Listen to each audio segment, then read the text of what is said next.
What is good, YouTube? Welcome back to another JC2K video. In today's video, we're going to be doing gameplay with the brand new Dark Matter LUKA DONCIC. Finally getting a chance to use my favorite player here in NBA 2K26 MyTEAM. His all-star Dark Matter is not as elite as like a Shea, a Giannis, a Cade, a Wemby, those types of guys that came out in All-Star, but I do think he's a decent card, and I'm excited to try him out and see what he can do. Shout out my guy BT for letting me use his account to record this gameplay. I appreciate it quite a lot.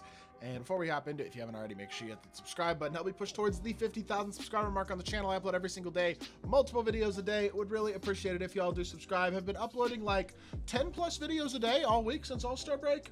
Just going crazy with the content, so would really appreciate it if y'all do subscribe. Without further ado, let's get right into the video. So, starting on offense, 97 defense, 6'7" point guard. He's 98 driving late, 98 close shot, 97 mid-range, 98 3, 95 free throw, and 85 driving, 97 ball handle and pass sack. Low block, 89 steal and perimeter, 84 interior, kind of an defender. 91, 92 rebounding is great for a PG though. 94, 94 steal ball and speed, agility, vert, strength, and stamina are all pretty good too. He looks solid, and this is not your normal LUKA. Definitely a bit badged up, couple extra legend badges, as well as a bunch of extra Hall of Fame badges. Definitely looks like a very good card on paper.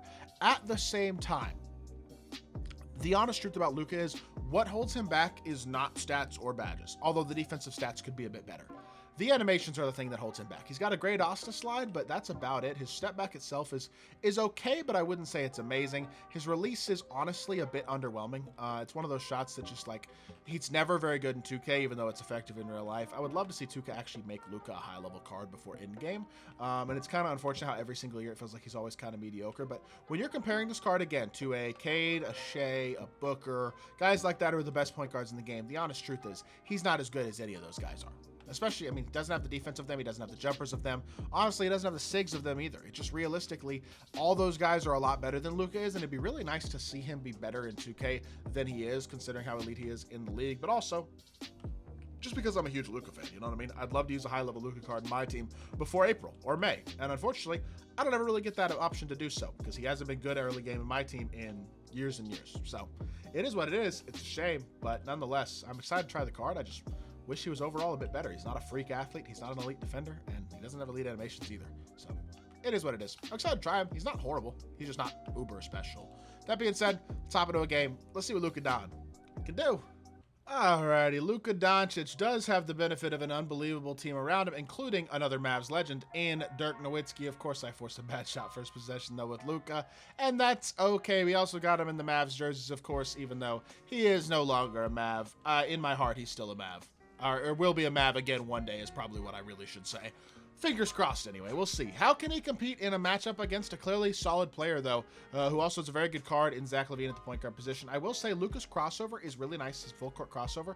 I like it, and again, I like the Asta slide a lot. But so far, he's not beating LaVine off the dribble at all, to be honest. We do get to the rim, and we get punched. Okay. Well, shot a heavy and got blocked by Ibaka. I gotta say, not exactly the best start ever to the game.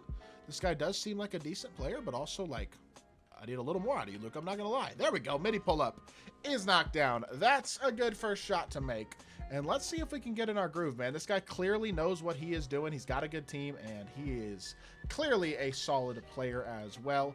And so we have a good opportunity here for LUKA to at least try to show out in this type of matchup. Stop and pop, that's nice. I gotta say, the Asta, if you use it properly, way to do that move, by the way, is just flick down on your right stick as you're sprinting up the court. That's literally it, and you get the Asta slide, which is that animation right there. It used to be insanely good in previous 2Ks. It's still good for getting in front of defenders and crabbing and stuff like that.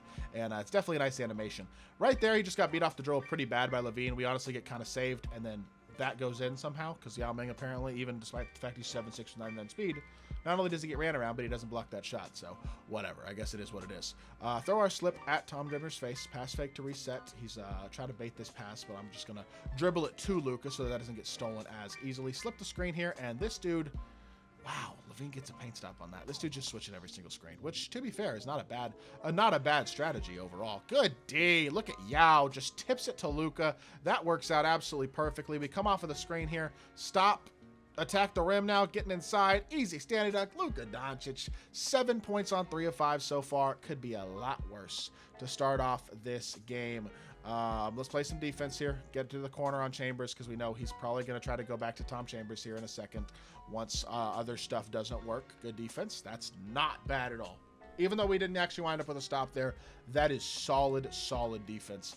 I gambled for a steal there, and I gambled for that one too, and they didn't give it to me. I actually played that second one, I thought, pretty well, but I guess not. He throws it at my face again, and third time is actually a charm. This time, we'll take it. Floater, floater! What? Oh my goodness, Luka played D then. Hold up. He actually played that passing lane. The CPU, too. Did not expect that, I gotta say. Try to fight through the screen as best we can. Young Hansen's just dogging me right now. He's got 6 of my opponent's 8 points. He's kind of open. Let's go right back at him here. I actually really liked that floater last possession for Luka. Unfortunately, he didn't finish. That one we do, though. Back to the rim, finishing well. I low-key feel like Tyreek Evans is a fun matchup in this game simply because that's a pretty similar card to Luka. A guy who has a competent but not great jumper. Has very good size, the point guard position, but otherwise is not really all that insane of a card. And I would say, I mean, he's defensively probably a little better than Luka is, Tyreek, but it's close. I think that's honestly a pretty good comparison for the card. Again, I think we can... I'm really just thinking we can outskill our opponent a little bit, hopefully, or outplay our opponent, plus, obviously, out-team our opponent into a good Luka gameplay. So far, it's been okay. Hasn't been great. He's got 9 points and a turnover. He's doing his job, but I just don't think he feels that explosive off the dribble. He's kind of easy to recover to. That's a really nice hop step right there. We'll take it. Attack Levine with size because we are bigger than him. Can probably out-physical Levine a little bit. And that is exactly what we were able to do right there with Lucas. He gets to the rim, gets to the free throw line, and I prick a easy free throw. He has a pretty easy free throw release. That's pretty bad. I'm not even going to lie. It's fine. 6 seconds left in the first quarter. He's just going to try to run around me again, it looks like. And I play no defense at all. He doesn't have time to get that off, though, so thankfully we get saved, even though I didn't guard anything there. And we have a 1-point lead at the end of the first. Really should have a 2-point lead, but I don't know how to shoot free throws. Lucas' free throw, by the way, is pretty good. I know I just missed it, but I just didn't remember what his free throw release was, to be totally honest. I probably would say, why buy this card when you can buy Pink Diamond Stephon Castle for like 50K? You know what I mean? If you're going to buy this card, you might as well buy Cade Cunningham.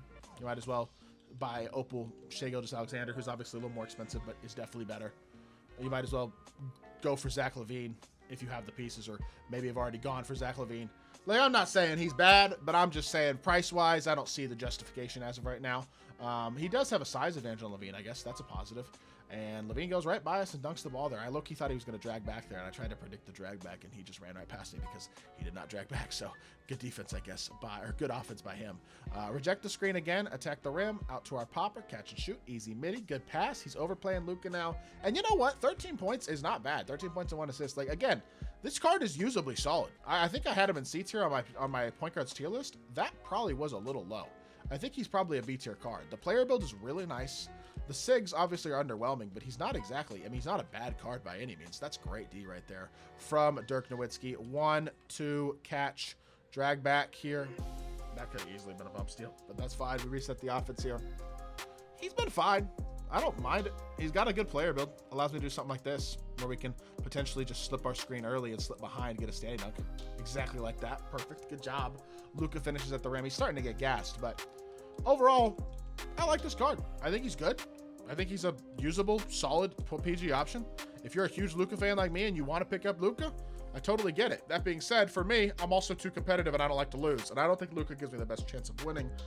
So for me, unless you get a ridiculous price, like I'm going to pass personally.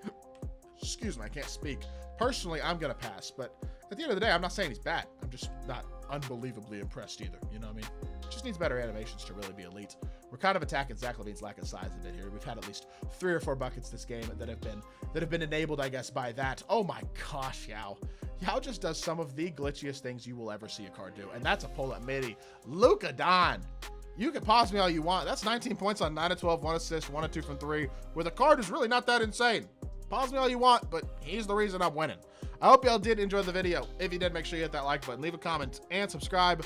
I'll be back with more 2K content very, very soon. I appreciate y'all. Peace.